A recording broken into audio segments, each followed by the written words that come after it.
at you standing. Good job.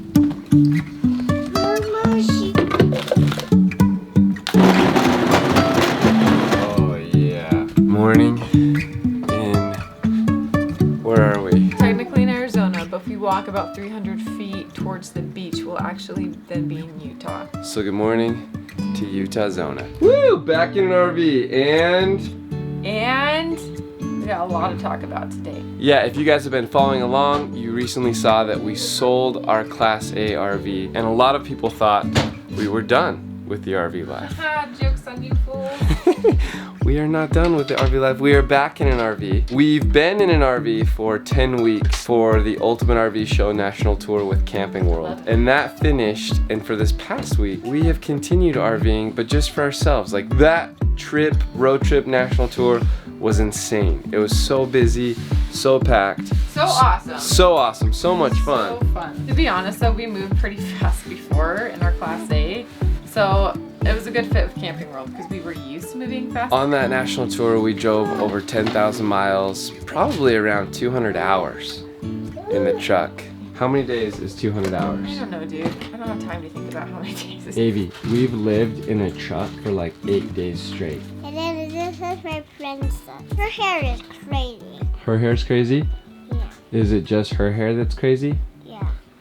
Is anyone else's hair crazy? No. How are you doing? Wait, did you find something else on the floor?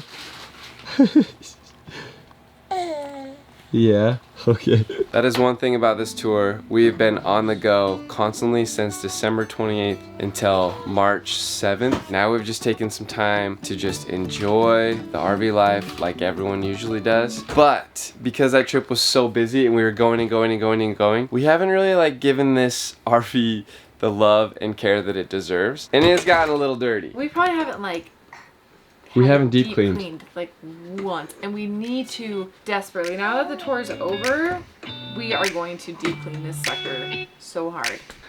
Like right now.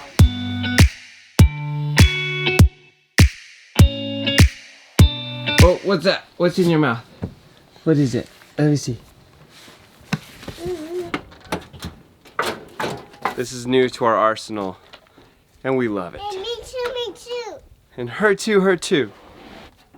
Can I tell them about the vacuum? Yeah. Okay, we got this from TTI Floor Care. This is the Blade Plus from Hoover. Oh my goodness, this thing is awesome.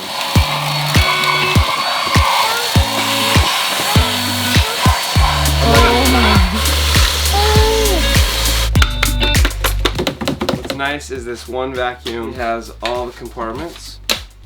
Basically, we call this the Indy Lifesaver because it sucks up everything that she's gonna eat, like so.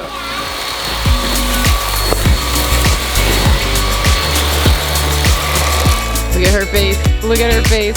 She's like, you're cleaning up all my food.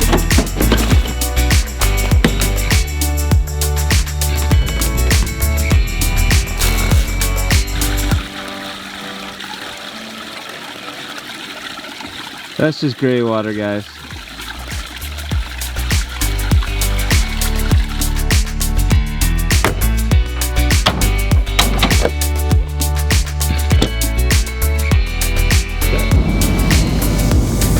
Finally made it on the road. Well, the plan was to leave at 9 a.m. What time we leave, Nels? Past checkout time. Past checkout time. We left at like 11:20. Yeah, 9 a.m. goal, execution 11:20 a.m. Yeah. So we are back, guys, in an RV, back to the RV life. And we thought, why not just talk about it for a little bit? What are the pros and cons? Do we regret being back in, living in an RV? We know a lot of you wonder, I could never do that, or I want to do that, or could we do that? So maybe this will help you with that. This road is really bumpy, so sorry. It's usually not this bad. Let's start with cons. What's a con? First and foremost, what I think of, even with the Class A to now, in a trailer, fifth wheel trailer, because you have a small space, it does get dirty fast. Like I do kind of feel like I'm constantly cleaning and picking up after my kids, and then it's all clean, and I'm like, yes, I did it. And then literally 2 minutes later, it's like an explosion, and you're like, That's what you're like. I'm gonna murder someone. Oh, so con, murder that happens, but also because it's so small and gets dirty fast, that means it cleans fast. When a house is really overwhelming, it's the same overwhelmness as in a tiny RV, but it takes the RV way less time to clean up than the house. We're very selective with what we bring with us, and we like everything has a place. We're in a house where if there's space, you end up filling it up, and then I feel like things get confused. At least for us. Another anyway. con would be the black and gray tank, the poops, with RV living versus normal living. When you say bye to your waste and you flush it down the toilet in your house, that's your last conversation. You don't ever see it again. In an RV, you have to say bye to it one more time. Hello again. And that's fine. It's actually not that bad. It's more intimidating, and Uncle Eddie on National Lampoon's Christmas Vacation makes it look much worse than it is. But it is a thing that you do need to be aware of, and so that's a con, but not a bad con. At first it was really bad con, but now I feel like I've got a system. Yeah. I guess another con going along with that is that we do have to hook up and unhook, hook up and unhook every time we go to a location, and that gets a little tedious. But if you don't move around a lot, it's probably, I don't think it's that big of a deal. It's not, yeah. And that con also is a pro because you can move your home, especially with kids. I love this because they have the same consistency of a home, the same home, where their bedroom is, where their bed is, where their toys are, where they can get their snacks and food, and all of that is the same. The only thing that changes is the exterior, and that keeps it exciting. It is fun that every time we get in the car, Evelyn goes, Mom, Dad, like, where are we going? And it's like, oh, we're going to a lake, or we're going to go see some red rocks, and we're going to go climb on rocks, or we're going to go, you know, wherever. And she just, we're going to the ocean, and she's excited, and she knows we're going somewhere different. That is really fun. A couple weeks ago, we were saying goodnight in our prayers and reading to her, and she said, let's try to not go on a hike tomorrow. And that was because where we were hiking was cold. So then we went to some places that are warm, where we had some warm hikes, and now she likes it again. So that's been great. Another con, I'm trying to think. You run out of hot water a lot faster than you would in probably a normal home, but it's okay. It's worth the trade-off. Oh, I got one. Okay, go ahead. There is no greater test in a marriage than when you are backing up your trailer and you're like, turn right. No, I said do this. And I'm like, I did say this. And you're like, no, you didn't. And then we fight over backing up the trailer. The phrase that you've seen on t-shirts that says, I'm sorry about what I said when we were backing up the trailer, it's reality. Another con might be some places don't have service, but that's a pro, because then you're able to focus more on the now and the here, and then when you get to service later, you can deal with work and all of that. So if you need to work on the road, which we do, we plan that out, that it's like, okay, sometimes we're gonna go spend time where this isn't good service. We're gonna just go live it up with the family, and then when we get to a place with service, that's where we're gonna work a little bit. And typically we make sure that those RV parks have a pool and a playground, so that if I have a lot to do for work, Nelly can be with the girls there and we can swap. And oh, maybe this is a con. Not being able to just go into any gas station. Usually it has to be a truck stop or like a very particular gas station that has enough room for us.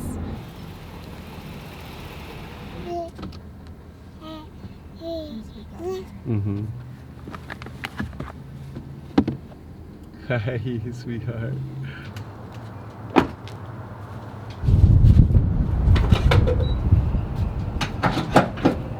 That would be a con, is how much gas prices in diesel are. But a pro is you're not paying the high prices of hotels. And if you don't want to even pay for RV parks, you just go boondock and dry camp, where it's beautiful.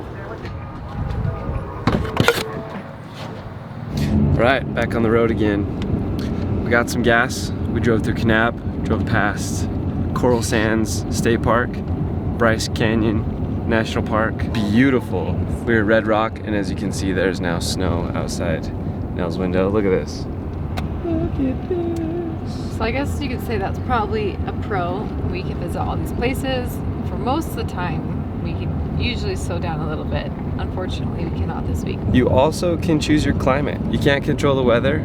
Yeah, you can. If you're an RVer, you can, to some extent. You just drive where the weather's good. And you can't control where it's gonna be good, but when you know where it's gonna be good, you can go there, and that's awesome. If we had more time, we would stay south where it's warm, but we need to go up a little north. Yeah, Indy, can I get you something? Girls are awake now. Do you like to travel? Yeah. Do you like going to the beach? Yeah. Do you like going to the forest? Yeah. Do you like going to the ocean? Yeah. Do you like going on an adventure? Yeah. Do you like driving in the truck? Yes. What's another pro, Nels? Pushes you out of your comfort zone. So if you're not used to it, it might be uncomfortable at first, but once you get used to the RV life, I don't know, I just feel like we can go anywhere and do anything and it's like fine. So when Bryce and I didn't have kids, we traveled a lot. We went everywhere and it was super fun and awesome and wonderful.